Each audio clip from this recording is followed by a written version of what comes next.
Halo teman-teman, seperti biasa, video ini akan membahas ringkasan dan juga preview. Ringkasan episode 3 adalah Soknyu menjalani hari-harinya sebagai seorang pengangguran, tetapi sangat terjadwal.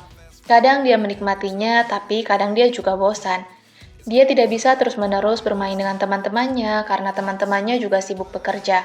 Di hari di mana Soknyu bosan, dia bertemu guru sekolahnya yang kini sudah menjadi kepala sekolah. Saat itu Soknyu berbohong dan tidak mengatakan yang sejujurnya kepada gurunya kalau dia sudah tak bekerja lagi di Grape. Dia juga memberikan semacam kelas motivasi untuk junior-junior di sekolah itu. Dia bisa menjawab semua pertanyaan juniornya dengan baik, tetapi dia terdiam cukup lama ketika juniornya menanyakan apa sebenarnya mimpi yang dimiliki oleh Soknyu. Soknyu bukanlah orang yang memiliki sebuah impian yang pasti. Sejak dahulu dia hanya selalu ingin menjadi yang terbaik, tetapi kini dia menyesalinya karena ternyata dari dahulu hingga kini dia hanya memikirkan pendapat orang lain tentang dirinya dan tidak memikirkan apa yang sebenarnya dia inginkan. Pertanyaan tentang mimpi membuat moodnya lumayan rusak. Ditambah lagi, Songhyo yang saat itu juga ada di sekolah untuk mempelajari kompetisi desain renovasi gimnasium SMA itu, dia juga ingin tahu apa mimpi Soknyo. Tetapi Soknyo yang moodnya sedang tidak baik pun bilang ke Songhyo kalau sebuah mimpi adalah hal yang dimiliki oleh orang kaya yang hidup dengan kehangatan seperti Songhyo, bukan seperti dia yang hidupnya seperti berada di Siberia yang selalu dingin. Soknyo bilang kalau Songhyo tak akan pernah bisa merasakan apa yang dia rasakan. Tetapi ternyata Songhyo pernah merasakan itu semua. Dia pernah merasakan ketika dia lolos kejuaraan nasional renang dan menjadi atlet renang tim olimpiade, tetapi dia harus merelakan mimpinya karena dia mengalami kecelakaan di hari pertama dia bergabung ke tim olimpiade. Kecelakaan itu membuat dia tidak bisa lagi menjadi atlet. Soknyu merasa bersalah akan hal ini, tetapi dia belum sempat minta maaf pada Songhyo. Songhyo juga merasa bersalah pada Soknyu karena berdasarkan apa yang dijelaskan oleh Nayun padanya, mimpi memang hanya dimiliki oleh orang kaya dan bukan orang biasa yang hidupnya penuh perjuangan.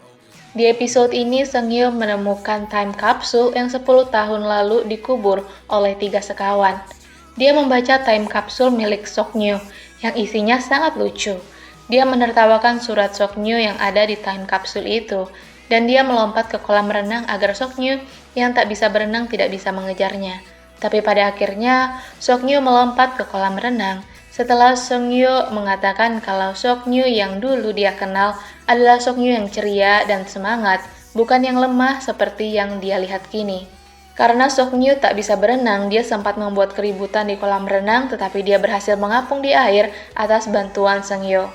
Kemudian di akhir episode ini, Soknyu ingin tahu jika Songhyo dahulu tak mengalami kecelakaan dan tetap menjadi atlet, apakah sekarang Songhyo tetap akan menjadi arsitek?